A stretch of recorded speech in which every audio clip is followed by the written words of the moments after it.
يا مساء السكر على عيونكم يا أحلى وأجمل متابعين في العالم كله. يا ريت تكملوا معايا الحكاية دي لحد الآخر. الحكاية النهاردة جميلة جدا وبإذن الله هتعجبكم، فيا ريت ما تبخلوش عليا باللايك والاشتراك في القناة وتفعلوا الجرس على كلمة الكل. ومن غير ما أطول عليكم يلا بينا نشوف حكاية صاحبة الحكاية النهاردة بتقول إيه.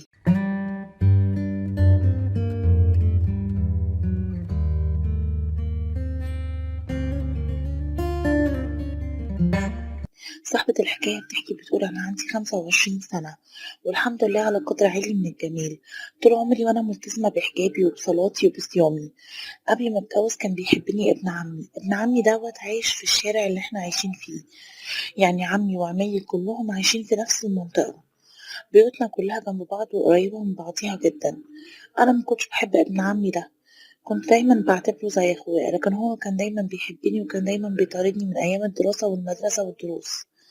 حاولت كتير جدا أوصله وأقوله إن أنا مش بحبك والحب اللي في قلبي ليك هو أخوة مش أكتر، لكن هو فضل حاططني في دماغه فترة طويلة جدا لحد ما أنا كبرت وحبيت واحد كان زميلي في الدراسة. بصراحة كنت بحبه جدا. أنا كنت عاوزة أقول لكم إن أنا مكنتش متخيلة نفسي مع حد تاني غيره، وهو كمان كان بيحبني، كمان الحمد لله كان على أخلاق عالية جدا، وكمان كان كويس قوي من عيلة كويسة جدا جدا.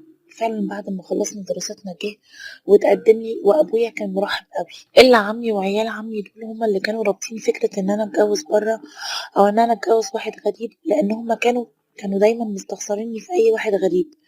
من كتر ما انا الحمد لله كنت جميله جدا، كان دايما ولاد عمي التانيين يتخانقوا عليا، لكن طبعا كانوا بيتخانقوا بينهم وبين نفسهم. مفيش غير ابن عمي ده هو اللي كان معرف الدنيا كلها ان هو بيحبني وعاوزني. حتى كان معرف ابويا وامي وابوه وامه والناس كلها واهالينا كلها. ابويا حاول كتير معايا كتير جدا ان انا اوافق عليه، لكن ابويا من نوعية الناس اللي مش بترضى عليا خاصة في موضوع الجواز. ولما عرف ان انا بعتبره زي اخويا ومش متخيلة خالص ان هو يكون حبيبي وجوزي، خلاص تفهم الوضع زي ده. طبعا ابويا كان شايف ان انا حابة الشخصية اللي كانت اتقدمت لي وإن أنا عاوزاه وعاوزة أكمل حياتي معاه. فعلا تمت الخطوبة رغم إن كان كل عيال عمي كانوا رافضين، وعمي ومرات عمي، لكن بقيت أهلي كانوا موجودين عادي والكل كان فرحان لي. عدت فترة الخطوبة دي كانت كلها مشاكل، بمعنى إن كان كل ما خطيبي يجي يزورني كان لازم عيال عمي دول يعملوا مشاكل، أي مشكلة وخلاص. لما يكون جاي عندنا في الطريق يقطعوا عليه الطريق، أو هو خارج من عندنا أنت متأخر ليه، بعد كده ما عدتش تيجي المنطقة دي. يعني كلام كده شغل قطاعية طرق وبلطجية. حاولت كتير ان انا اقول له معلش وانت عارف اللي فيها وان ابن عمي كان بيحبني وعاوزني وكده، وفعلا خطيبي كان طول الوقت بيتلاشاهم لحد ما استعجل ابويا في الجواز وقال له انا خلاص جاهز ومش حابب ان انا اطول اكتر من كده وان انا عاوزه اكمل حياتي معاه. فعلا اتجوزت وكانت احلى ليله قضيتها في حياتي كلها، هي ليلة فرحي أو يوم فرحي. فعلا ما كنتش متخيلة نفسي إن أنا خلاص بتجوز وإن هيكون لي بيت وهكون مع الشخص اللي حبيته واتمنيته عمري كله.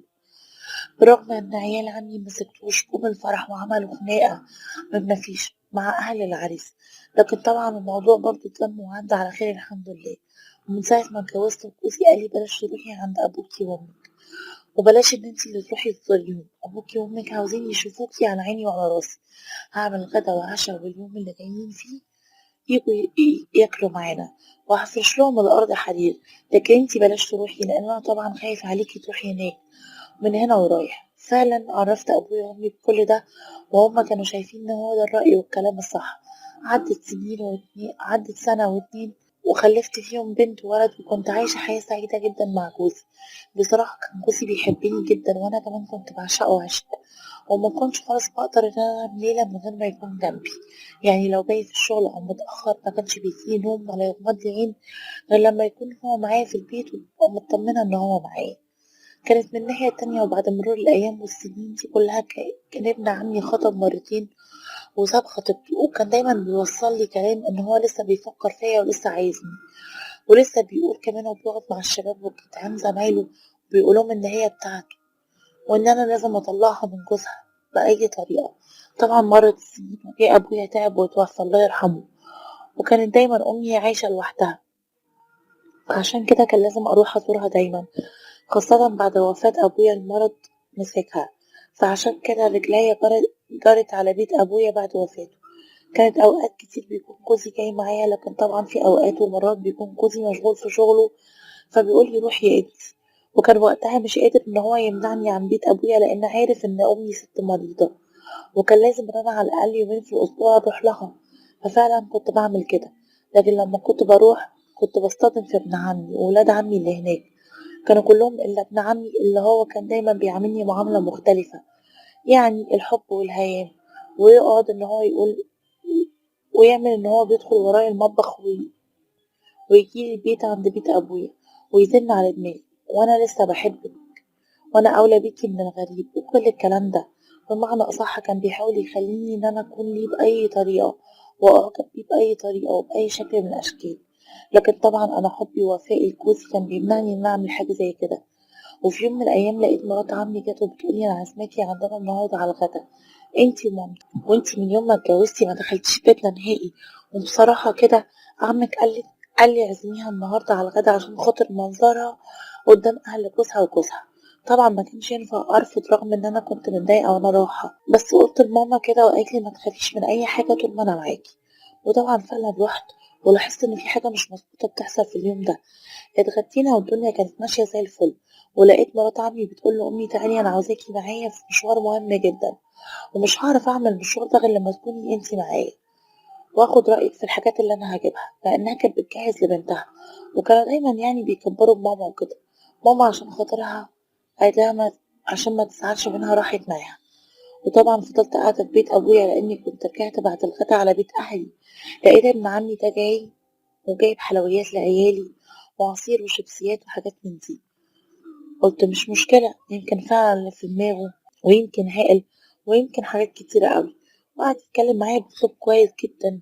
أختي ومعلش اللي حصل قبل كده، وأنا بحب واحدة وعاوزك تساعديني إن أنا أتخطب لها، ونفسي يكون لي بيت وزوجة وأسرة وأعيش حياتي زي أي شاب. طبعا كلامه كان عاجبني جدا، خصوصا إن هو أول مرة يقعد ويقول لي الكلام ده. طبعا في الوقت دوت دخلت عملت كوبايتين شاي ليا أنا وهو. لقيته بيقول لي ممكن تجيبيلي ازازة المية الساقعة من التلاجة. قمت عشان اجيبها واتاريه حط لي منوم في الشاي. وطبعا من وقتها شربت كوباية الشاي بتاعتي عشان انا اللي عاملاها بايدي. مش في دماغي خالص ان هو يوصلني للمرحلة دي او يعمل فيا كده. طبعا بعد ما شربت الشاي حسيت بدوخة جامدة جدا. في الوقت ده طبعا نمت ومبقتش حاسة بنفسي ولا دريانة خالص، لكن كنت شايفاه في البداية طشاش كده. أول ما كنت بقوله دايخة وحاسة إن أنا عاوزة أنام لقيته بيقولي ده أنا فوق الحباية اللي أنا حاططها لك. حاولت إن أنا أقاوم لكن بصراحة ما قدرتش. حاولت إن أنا لما أفوق نفسي وما قدرتش، والنوم فعلا غلبني. لما صحيت من نومي لقيتني على السرير القديم بتاع أبويا في أوضتي، وطبعا كنت من غير ملابس.